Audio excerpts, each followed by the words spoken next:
Hello and welcome. अगला question है हमारे पास, एक्सप्लेन कम्युनिकेशन ऑफ ऑफर। ये क्वेश्चन हमारे पास पीजीएस 2006 और यूपीसीजे 1997 में पूछा गया है। आंसर हम स्टार्ट करेंगे इंट्रोडक्शन से। इंट्रोडक्शन में हम ऑफर को एक्सप्लेन करेंगे।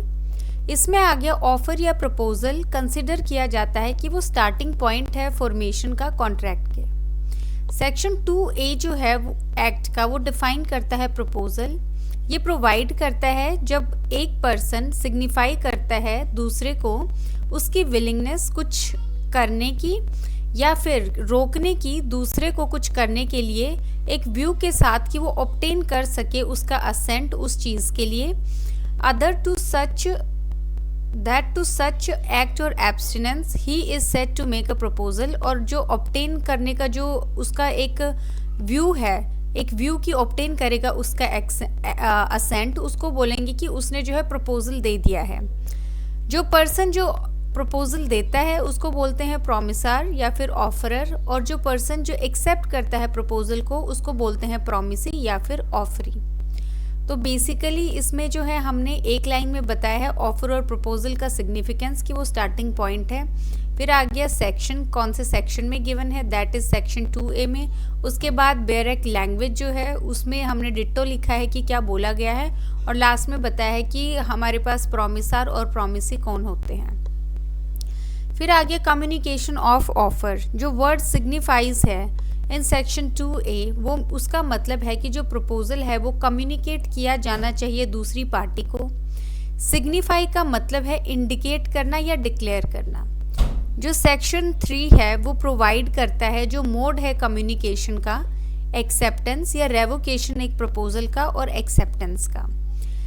सेक्शन 3 जो है जो कम्युनिकेशन है प्रपोजल्स का, जो एक्सेप्टेंस है या फिर रेवोकेशन है प्रपोजल का, वो डीम्ड माने जाएंगे कि वो किए गए हैं किसी भी एक्ट या ओमिशन के द्वारा उस पार्टी की जो प्रपोज कर रही है, एक्सेप्ट कर रही है या रिवोक कर रही है। तो कोई भी पार्टी कोई एक्ट कर रही है या ओमिशन कर रही है तो वो डीम्ड माना जाएगा प्रपोजल। ये जो एक्ट या ओमिशन है पार्टी का, ये इंटेंट होना चाहिए कम्युनिकेट करने का, मतलब यहाँ पे इंटेंशन भी होना चाहिए कि वो चाहता था कि कम्युनिकेशन हो उस प्रपोजल का, एक्सेप्टेंस का, रेवोकेशन का। दस कम्युनिकेशन जो है वो बाय वर्ड्स ऑफ माउथ, मतलब मुंह से बोले गए शब्दों से भी किया जा सकता है या फिर राइटिंग में या फिर कंडक्ट से भी किया जा सकता है। तो जो सेकंड पैराग्राफ है उसमें जो कम्युनिकेशन है ऑफर का उसके बारे में बताया गया है कि कम्युनिकेशन वर्ड को जो टर्म हमारे पास सिग्निफाइज है वो बताती है। प्लस सेक्शन 3 में जो है डिट्टो बेयरक लैंग्वेज जो है हमने यहाँ पे लिखी है। फिर आ गया फॉर्म ऑफ प्रपोजल। सेक्शन 9 हमारे पास बताता है, फर्दर ले डाउन करता है कि जो प्रपोजल है वो एक्सप्रेस भी हो सकता है और यहाँ पे इम्प्लाइड भी हो सकता है। अगर ये वर्ड्स में दिया जाता है तो इसको एक्सप्रेस बोलते हैं, और अगर ये कंडक्ट से किया जाता है अदरवाइज देन वर्ड्स तो इसको इम्प्लाइड बोलते हैं। केस लॉ है हमारे पास अपटो ऑन सेवरन आरडीसी वर्सेस पोवल 1942 का, काफ़ी इंपॉर्टेंट केस है। इसके जो फैक्ट्स हैं वो डिट्टो क्वेश्चंस में पूछे जाते हैं, तो ये थोड़ा सा ध्यान से करेंगे आप। फैक्ट्स आ गया हमारे पास कि एक फायर जो है वो ब्रोकआउट हुई डिफेंडेंट के फार्म में, मतलब डिफेंडेंट जो है उसके फार्म में आग लगी। उसके बाद उसने बिलीव किया कि वो इंटाइटल्ड है फ्री सर्विस की, जो हमारे पास अपटो फायर ब्रिगेड है, और देयरफॉर उसने समन कर दिया। लेटर ये पता लगा कि जो डिफेंडेंट था वो फ्री सर्विस जोन में नहीं था। कोर्ट ने क्या हेल्ड किया? कोर्ट ने हेल्ड किया कि जो डिफेंडेंट है उसने पूछा सर्विसेज के लिए, और जो सर्विसेज हैं वो प्रोवाइड की गई। यहाँ पे जो सर्विस जो रेंडर की गई थी इम्प्लाइड प्रॉमिस पे कि उसको जो है पे करा जाएगा उनके लिए, सर्विस के लिए। जो कोर्ट है उसने हेल्ड किया है कि जो टेस्ट है कम्युनिकेशन का वो है ऑब्जेक्टिविटी। देयरफॉर एक रीजनेबल मैन क्या सोचता है उस स्टेटमेंट जो है कम्युनिकेशन का उसके बारे में। ऑब्जेक्टिविटी जो है वो रिक्वायर करती है कि जो वर्ड्स हैं या फिर कंडक्ट हैं एक पार्टी के, वो जज किए जाएंगे जैसे कि वो अपीयर करते हैं किसी भी रीजनेबल मैन को। ये जो हेल्ड किया गया है ये काफ़ी ज़्यादा इंपॉर्टेंट चीज़ है जो हेल्ड की गई है। पहला इसमें बताया गया है हमारे पास इम्प्लाइड प्रॉमिस, कि इन सर्कमस्टांसेस में जो है कोर्ट ने इन्फर किया कि ये इम्प्लाइड प्रॉमिस था।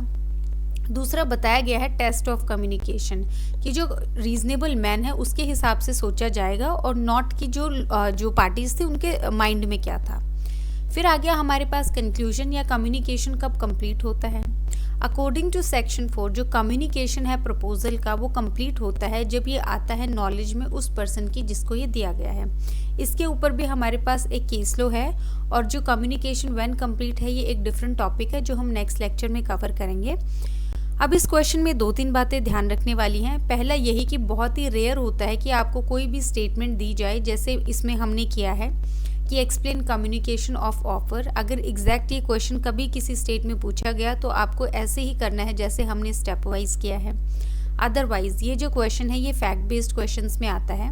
उसमें आप क्या करेंगे, सबसे पहले आप जो है थोड़ा सा ऑफर को डिफाइन करेंगे जैसा हमने किया है। उस सेक्शन जो है 2A में जो हमने किया है उसकी डेफिनेशन से आप जो है सिग्निफाइज वर्ड निकालेंगे। सिग्निफाइज वर्ड को कंटिन्यू करते हुए आप सेक्शन 3 से लिंक करेंगे। सेक्शन 3 से लिंक करते हुए आप सेक्शन 9 वाला पार्ट जो है वो स्किप कर सकते हैं अगर उसकी रिक्वायरमेंट नहीं है फैक्ट्स की।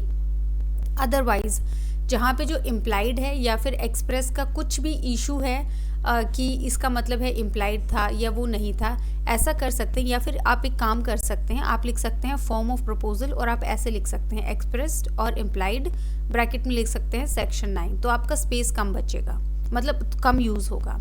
उसके बाद जो है आप केस लॉ लिखेंगे। हमारे पास ये जो हमने अभी पॉवल वाला केस किया है और उसके बाद आप केस लॉ की सिमिलर फैक्ट्स थे इसमें और इसमें ये चीज़ हेल्ड की गई है। लास्ट में जो कंक्लूजन होता है आपके पास आपको उसमें लिखना है कि इन द इंस्टेंट केस, उसके बाद जो फैक्ट्स हैं उनको आप रिलेट करेंगे जो आपके पास प्रोविज़न है या फिर जो आपने केस लॉ से सपोर्ट किया है और लिंक करेंगे एक दूसरे फैक्ट्स को और प्रोविजंस को और लास्ट में जो है एक लाइन में बताएंगे कि इससे ये कॉन्ट्रैक्ट है वॉइड है या फिर वैलिड है या फिर कॉन्ट्रैक्ट दोनों के बीच में हुआ है या फिर नहीं हुआ है। जो बेसिकली ऐसे क्वेश्चंस में पूछा जाता है कि कॉन्ट्रैक्ट जो है एंटर हुआ है या नहीं हुआ है, तो हुआ है या नहीं हुआ है वो आप बताएंगे। तो ये बेसिक हमारे पास प्रोसीजर होता है। इसमें आप फैक्ट्स लिखेंगे, फिर हमारे पास जो लीगल इशू बनेगा वो, और उसके बाद यहाँ से जो है आप सॉल्व करना स्टार्ट करेंगे। तो जो ऐसे जो चेन है उससे आप कंप्लीट करेंगे। तो ये कोई स्टेटमेंट बेस्ड क्वेश्चन नहीं है, ये बेसिकली फैक्ट बेस्ड जो क्वेश्चन आएगा उसका आपके पास ब्लूप्रिंट है कि अगर कोई भी क्वेश्चन आता है तो उसमें ये वाला केस लो सपोर्ट करेंगे, कौन सा section, that is 3 plus section 9, लेकिन इंट्रो हम स्टार्ट करेंगे सेक्शन 2A से। ऐसे स्टार्ट करके हमने ऐसे एंड करना है। कंक्लूजन आप स्किप करेंगे क्योंकि उसका कोई यूज़ नहीं होगा अगर फैक्ट के हिसाब से। बाकी जो है इस क्वेश्चन में हमने सब कुछ इंक्लूड कर लिया है। So thank you.